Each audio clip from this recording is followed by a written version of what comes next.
I was waiting to do this video. I saw both his and Video Game Storytime's videos back to back. All I have to say is, can he top them? Can this be the most incredible video you ever listened to? It's going to be tough, they were pretty brutal. So without further ado, let's start this up. So yeah, that whole console war thing that supposedly doesn't exist anymore, that supposedly is just a figment of people's imagination. As long as Microsoft has been selling video game products, they have always been competing with Nintendo and Sony. To believe that Microsoft isn't trying to compete in the video game market is preposterous, and unfortunately, this has been Sean's stance for the past couple of years now. Hodgepodge to that, says Microsoft and the Xbox brand, because Xbox announced this morning that they have made yet another major studio acquisition. Now, of course, Microsoft has been buying up a lot of studios as of late. This, of course, is something they have done since they first purchased Rare way back in the day. After Nintendo and Rare couldn't really come to some sort of agreement, Microsoft swooped in and picked up the Rare brand, and we'll touch on that later. But obviously, the main focus of the story has to be Bethesda, because now Bethesda Softworks, Bethesda Game Studios, id Software, ZeniMax Online Studios, Arcane, Machine Gun Games, Tango Gameworks, Alpha Dog, and Roundhouse Studios are now all a part of the Xbox umbrella, according to our good friend, good old Slick Phil Spencer. Look at Slick Philly. Phil Spencer, the man Nintendo fanboys have coddled since Minecraft came to Switch. Funny, this is like how other countries gauge their opinion depending on the US president. Have a globalist point of view, and you can practically replace Obama with Phil Spencer. I am literally shocked at this announcement for obviously several reasons, but I think the main reason has to be nobody saw this coming. There hasn't been any sort of rumors about this. Nobody has said a peep that Bethesda was potentially going to be purchased by Microsoft. Really? You need to see rumors online or else you are shocked when they happen. Of course, WB Games was up on the chopping block for a while, so people thought, oh, maybe Microsoft will swoop in with that. But no, nobody heard anything about Bethesda, and then all of a sudden, Microsoft comes in, the Xbox brand comes in and purchases Bethesda to utilize for the Xbox. That could have been a much simpler sentence. Now, one of the main things that of course comes along with this is that Xbox gets a major addition to their Game Pass library on both the Xbox platforms and of course Game Pass PC. All first party and Xbox owned studio games of course come to Game Pass on day one, meaning that if you have Game Pass, you don't have to worry about potentially dropping the $60 or $70 that these next generation games are going to cost in order to purchase this game, because it's automatically added to your library of games. I have always been a big fan of Game Pass. That's no surprise. Recently you wanted the Game Pass to be on Switch with absolutely zero thought of the repercussions that would come with it. You love the value that comes with it, but that value comes from Microsoft paying these studios to put their software in that library, so that is no benefit to Nintendo whatsoever. And I always thought that Game Pass was just an amazing value, and now adding in these Bethesda games that are going to be available on day one just makes that value much more sweeter. I say if you play a lot of games, then yes, that is true. But if you only play one game at a time and are very diligent in playing games from start to finish, then you could possibly buy the games cheap instead and save. For a game like Skyrim, it's no doubt a classic, but I personally wouldn't spend $10 to $15 monthly to play it. Now, there are some areas of concern, though, that I do want to touch on because, well, you have to look at the whole spectrum of things and not really just get too bought into the hype, even though I tend to do that sometimes when it comes to video game news. The first thing has to be that Bethesda has been a little bit questionable as of late with their game releases. Like Wolfenstein Youngblood wasn't all that great. Elder Scrolls Blades was a microtransaction-riddled affair. So, a free game had microtransactions in it? Really? We're still complaining about microtransactions in free-to-play games?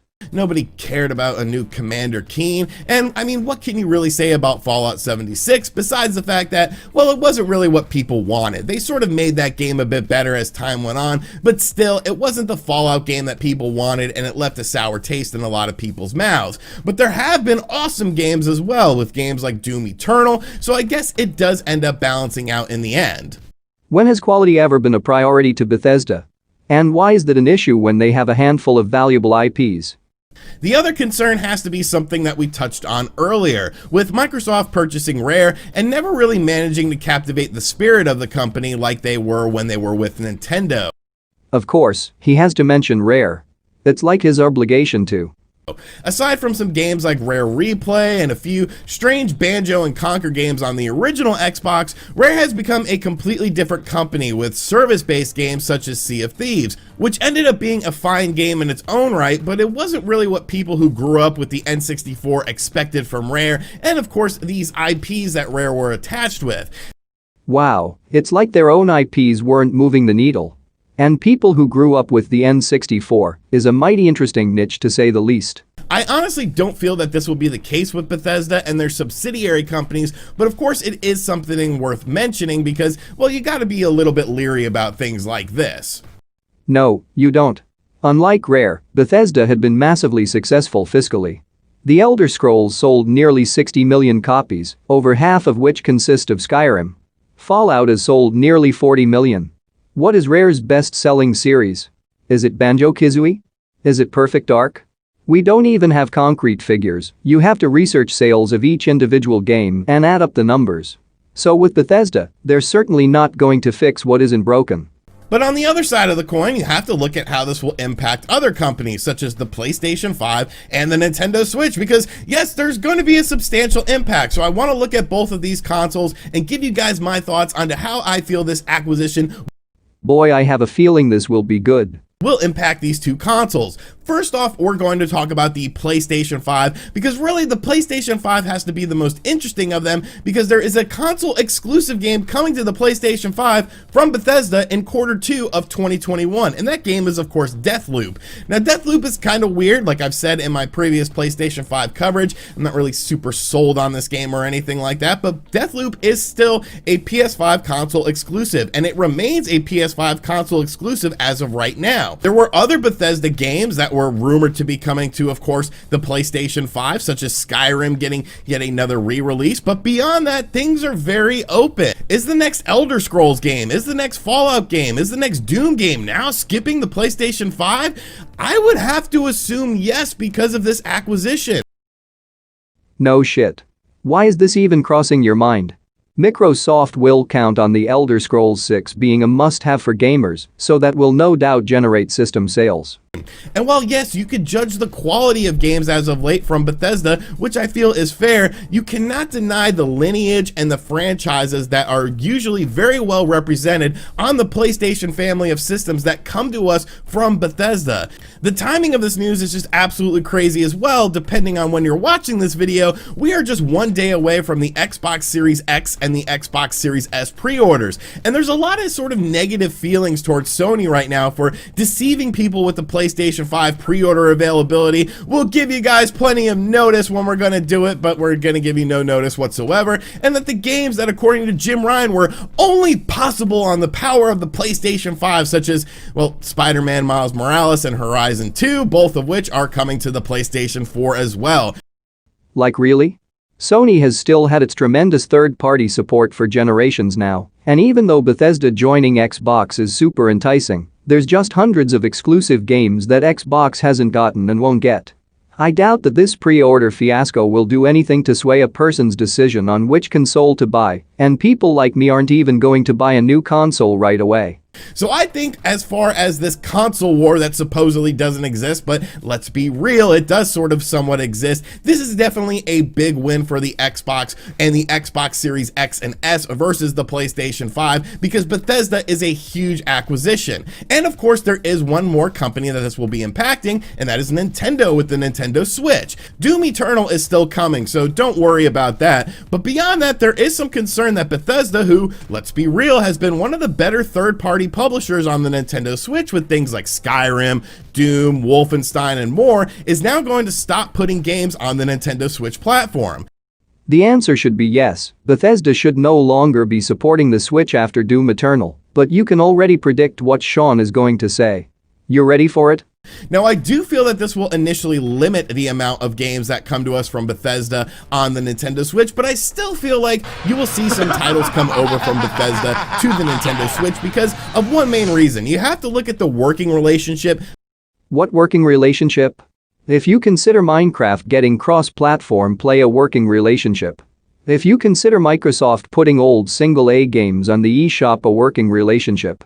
If you consider Phil Spencer offering Sakurai a Trojan bear a working relationship, then I greatly pity you. Between Microsoft and Nintendo thus far, with games like, of course, Ori coming over to the Nintendo Switch, which was a Microsoft Xbox exclusive that is a company. It's also on Steam, but facts be damned at this point. Moon Studios, that of course Microsoft has money invested into. Microsoft honestly views Nintendo in a different light than they view Sony. This is based on what? Because Project X Cloud is a thing, and that seems like it's going to be their answer to the Switch, bar any traveling. So I think if either platform would be getting some Bethesda-related games in the future, the Nintendo Switch is the one that would get it. How much is Microsoft paying to acquire Bethesda? $7.5 billion? You don't spend $7.5 billion on a company to allow them to make games for a competitor's platform. How is this guy for real? And I really feel like it boils down to the fact of Microsoft's lack of presence in Japan, that being a major reason for this. And the Nintendo Switch is a way for them to get Microsoft-related games and products into the Japanese audience. Oh my god. I am just at a loss for words at how oblivious this man is. They just bought Bethesda. Okay? People are going to flock to Xbox for Elder Scrolls and Fallout. That's all you basically need to sell Xbox in Japan. Not this one step forward, 3 steps back Switch support bullshit. How does this guy not get it? Without having the negative stigma of the Xbox brand in Japan attached to it, because the Xbox brand in Japan is just sort of a dead thing, like nobody cares about it in Japan, so why not look for a different way to enter that market than by using a popular system in that market and putting your games on that system that you don't really view as competition in the first place? This guy better not be the head of a major game company one day. He'd run that company to the ground in a year. All in all, though, this is just absolute madness. This is something that I didn't expect to wake up to, but here we are. Bethesda is now a Xbox branded company. All Bethesda games will be available on Game Pass, and it really is just a crazy thing. Like I said, these companies say there is no console war. You said there's no console war. But why are you buying up all these studios if there's no console war? Exactly. So how do you come to the conclusion that the Switch might still get Bethesda software?